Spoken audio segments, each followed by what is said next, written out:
अब ये तो हुकूमत के आला हुकाम ही बता सकते हैं कि जब अक्टूबर के महीने से उनको पता था इमरान खान को कि इमरान खान साहब जेल की इंतज़ामिया को बता रहे थे कि जी उनको प्रॉब्लम है, आँख में प्रॉब्लम है, तो क्यों उनकी ये शिकायत दूर नहीं की गई और फिर उनकी मुलाकातों पर भी पाबंदी लगा दी गई। अब ये जो खून का ब्लड क्लॉट है, यानी कि खून का लोथड़ा जो है, अब इसका तो इलाज जो है वो एक बड़ा ऑपरेशन है। तो ये तो दो काम बड़े ज़रूरी हैं। एक तो उनका एक बहुत ही कम्प्रीहेंसिव किस्म का मेडिकल चेकअप होना चाहिए, उनके डॉक्टर्स को उन तक रसाई दी जानी चाहिए, और जिन लोगों की गफलत और नेगलिजेंस की वजह से इमरान खान की एक आँख जो है वो बहुत ज़्यादा मुतासर हुई और उसकी बिनाई सिर्फ 15% रह गई है, तो उनके ख़िलाफ़ कोई कार्रवाई होनी चाहिए। मुझे पता है कोई कार्रवाई नहीं होगी, लेकिन कार्रवाई होनी चाहिए।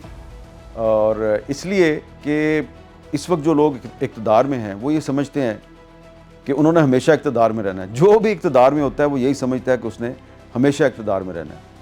तो मैंने क्योंकि माजी की बहुत सी हुकूमतें देखी हैं, मैंने माजी के बहुत से जो हुक्मरान हैं उनको जेल में जाके मैंने उनके साथ मुलाकातें की हैं। मैं शहबाज शरीफ साहब जब अडयाला जेल में थे, मैं इनको वहाँ मिला करता था। आसिफ जरदारी साहब जेल में थे, मैं उनको भी मिला करता था। बहुत से मैं सियासतदानों के नाम ले सकता हूँ, मैं सबको मिलता रहा हूँ। लेकिन ये जो इमरान खान साहब हैं, इनसे मुलाकात की कोशिश की, बल्कि उन्होंने ख़ुद भी अपने मुलाकातियों की फ़हरिस्त में मेरा नाम शामिल किया, लेकिन मेरी मुलाकात नहीं हो सकी। अब हमने मुलाकात करके क्या करना होता है? हमने कोई उनका इंटरव्यू तो करना नहीं होता, बस सलाम दुआ होती है, वैसे ही एक यकजहती का इजहार होता है। मुझे याद है कि एक दफ़ा जब मैं अडयाला जेल में जावेद हाशमी साहब को मुलाकात करने के लिए मिलने गया, तो वहाँ पे यूसुफ रज़ा गिलानी साहब भी थे जो बाद में प्राइम मिनिस्टर बने। तो यूसुफ रज़ा गिलानी साहब ने बताया कि मैं जी जेल में बैठकर एक किताब लिख रहा हूँ, तो आप ज़रा मेरी किताब का मसवदा देख लें और जब छप जाएगी तो ज़रा उसके बारे में अपनी ओपिनियन भी मुझे दीजिएगा।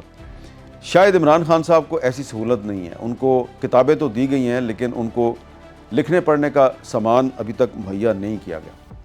तो ये जो सारी सूरत हाल है ये अच्छी सूरत हाल नहीं है। अडयाला जेल जो है वहाँ पे शहबाज शरीफ साहब भी रहे, नवाज़ शरीफ भी रहे, मरियम नवाज़ भी रहीं, और वहाँ पे आसिफ जरदारी साहब भी रहे, एक साबिक वज़ीर दाखिला थे रहमान मलिक साहब वो भी रहे, शेख रशीद साहब साबिक इंफॉर्मेशन मिनिस्टर जो हैं वो भी अडयाला जेल में रहे, उनको भी मैं वहाँ पे जाके मिलता रहा हूँ। शेख रशीद साहब को भी मिलता रहा हूँ, तो चौधरी शुजात साहब को भी मिलता रहा हूँ, परवेज़ लाई साहब को भी मिलता रहा हूँ।